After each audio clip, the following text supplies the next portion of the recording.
Dans cette capsule, on va voir comment on peut approcher le problème de la reconnaissance d'objets.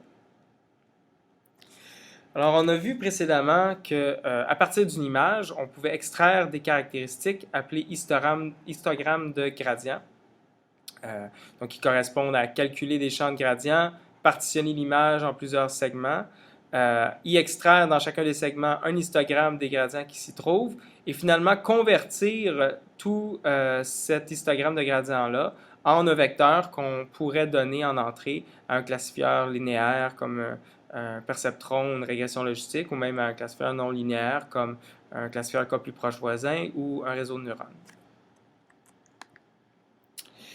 Donc ça, c'est une façon de résoudre, par exemple, le problème de la reconnaissance d'objets. Donc ce problème-ci correspond à prendre une image et à identifier si un certain type d'objet se trouve bel et bien dans l'image ou pas. Par exemple, un problème de reconnaissance d'objets, c'est la reconnaissance de piéton. Donc on aurait une image et on voudrait identifier dans l'image est-ce qu'il s'y trouve un piéton ou pas. Alors ce qu'on peut faire, c'est traiter ce problème-là, le problème de reconnaissance d'objets, que ce soit les piétons ou n'importe quel objet de façon générale, comme un problème de classification standard en apprentissage automatique. Donc, ce qu'on ferait, c'est qu'on construirait un ensemble d'entraînement où les entrées XT correspondaient à la représentation Hog, histogramme de gradient pour une image donnée. Et la cible YT, ça serait une indication de la présence, donc YT égale 1, ou de l'absence, YT égale 0, pour un objet donné qu'on souhaite reconnaître. Donc, en collectant un ensemble d'entraînements comme ça, on pourrait donner cet ensemble d'entraînements-là à un algorithme d'apprentissage donné qui apprendrait à faire le lien entre et à faire une prédiction à partir d'une entrée de la présence ou pas d'un objet donné dans l'image représentée par l'entrée. On a un exemple ici de travaux qui se sont attaqués à ce problème-là. Dans ce cas-ci, le problème de la détection de piétons, donc de personnes en fait dans des images. On a l'image qu'on a vue précédemment, et ainsi que ses caractéristiques correspondant à des histogrammes de gradient.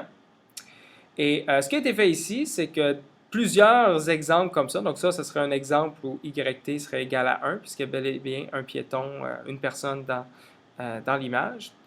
Et donc, on a donné des images comme ça, ainsi que d'autres images où il y aurait soit un piéton, soit il n'y en aurait pas. Donc, on aurait à collecter des images des deux types. On a donné ça à entraîner à un classifieur linéaire. Et ce qu'on montre ici, c'est ce que le classifieur a appris. En fait, ça montre quels sont les poids qui ont une valeur positive. Donc, on se rappelle que dans un classifieur linéaire, on a un poids WI pour chacune des entrées XI dans mon vecteur d'entrée. Et WI multiplie XI dans ma prédiction. En fait, si WI est positif, ça veut dire que la présence, donc une valeur élevée de XI, est un indicateur dans ce cas-ci, pour ce problème-ci, de la classe 1, donc de la présence d'un piéton. Et puis si WI était négatif, ça veut dire qu'une valeur élevée de XI serait une indication de plutôt l'absence d'une personne dans l'image. Et là, ce qu'on peut faire, c'est réillustrer en fait pour les poids positifs à quelle orientation de gradient ça correspond dans l'image. Et là, c'est ce qu'on a ici. On a illustré seulement les orientations qui ont un poids positif élevé. Ou en fait, la présence ou l'importance d'un gradient correspond essentiellement à quel point le poids est élevé. Et ce qu'on observe, c'est qu'on a en fait des poids positifs qui correspondent plus ou moins à la forme d'une personne au centre d'une image. Donc, il y a effectivement des traits ici qui pourraient correspondre à la tête. Ici, on a des traits qui pourraient tracer les contours là, des épaules d'une personne. Ici, ça pourrait être les pieds de la personne. Ici, les jambes. Et on a plutôt d'autres traits qui sont moins compatibles avec la forme d'une personne. Donc, dans ce cas-ci, le classifieur a essentiellement appris à détecter la forme d'une personne dans une image et faire abstraction de ce qui pourrait peut-être se trouver plutôt dans l'arrière-plan d'une personne si elle se trouvait au centre de l'image. Donc, si vous voulez plus de détails sur ce système de classification-là, je je vous encourage à consulter le livre de Russell et Norvig.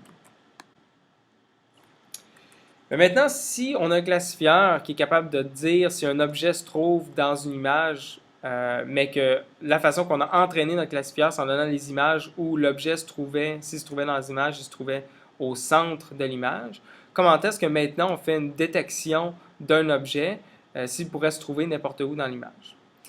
L'approche générale, en fait, c'est simplement d'appliquer notre classifieur en question, mais de l'appliquer à plusieurs positions dans l'image et à plusieurs échelles possibles. Commençons par le cas simple. Imaginons qu'on ait cette image-là ici, qu'on veuille détecter un visage. Donc, on a un classifieur de visage qui a été entraîné sur des images où le visage se trouvait au centre de l'image. Dans ce cas-ci, ce qu'on pourrait faire, c'est extraire en fait toutes les images, possiblement avec du chevauchement, donc à toutes les positions possibles dans mon image globale qui est plus grande typiquement que les images que j'ai données en entrée de mon classifieur, de mon détecteur d'images. Et ce que je ferais, c'est que mon classifieur, pour chacune de ces sous-images-là, je lui demanderais de me dire est-ce que, avec quelle confiance il croit qu'il se trouve un visage à cet endroit-là dans l'image. Et ça me donnerait une nouvelle image, si on veut, qui contiendrait là, à chaque position la confiance du classifieur. Et donc, si on suppose que noir, ça correspond à une confiance élevée qui a un visage, puis blanc, une confiance faible, ça me donnerait donc une image qui pourrait ressembler à ça, ici. Donc, on aurait beaucoup de noir autour là, des positions où se trouve l'image.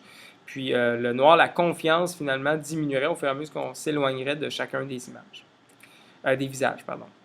Et finalement, pour avoir une seule position unique, on peut appliquer une opération en anglais, on appelle ça la non-maximal suppression.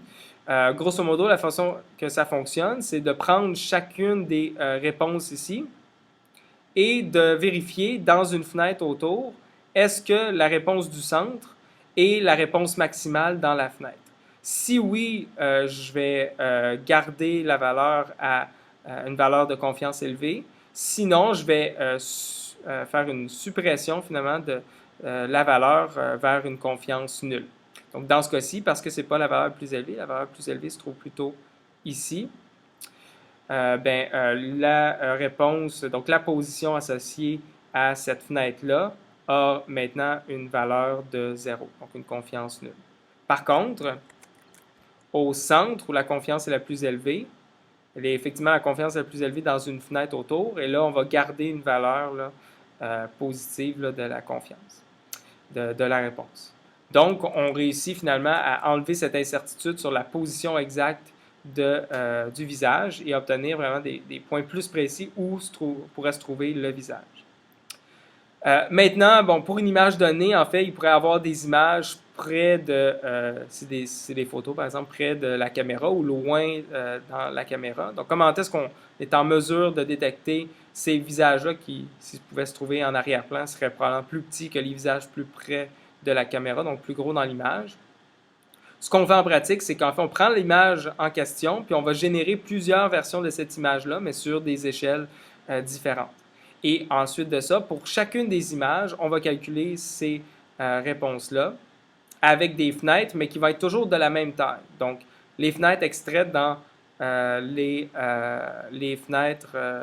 images sur une échelle différente va correspondre en fait à une grandeur une surface plus grande dans l'image donnée. Donc, ça va me permettre finalement de détecter des visages sur différentes échelles.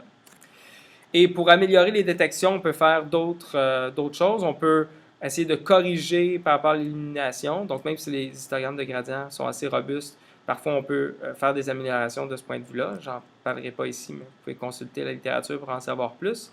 On peut également essayer d'estimer l'orientation de l'objet qui pourrait se trouver dans l'image. Donc, s'il y a un visage, est-ce que je ne pourrais pas faire une rotation de l'image de la fenêtre, par exemple la fenêtre ici, avant de la donner en entrée à mon classifieur et d'y extraire là, des caractéristiques. Donc, c'est possible également de développer des algorithmes qui essaient de faire cette rotation-là. Et donc, ça permet en plus d'avoir un peu plus d'invariance sur les rotations possibles d'un objet qu'on souhaiterait détecter. Donc, pour avoir plus d'informations, encore une fois, je vous invite à consulter le livre de Russell et Norvig ainsi que les différentes références qui s'y trouvent. Mais déjà, ça vous donne une idée là, générale de comment fonctionnent plusieurs systèmes de reconnaissance d'objets en vision par ordinateur.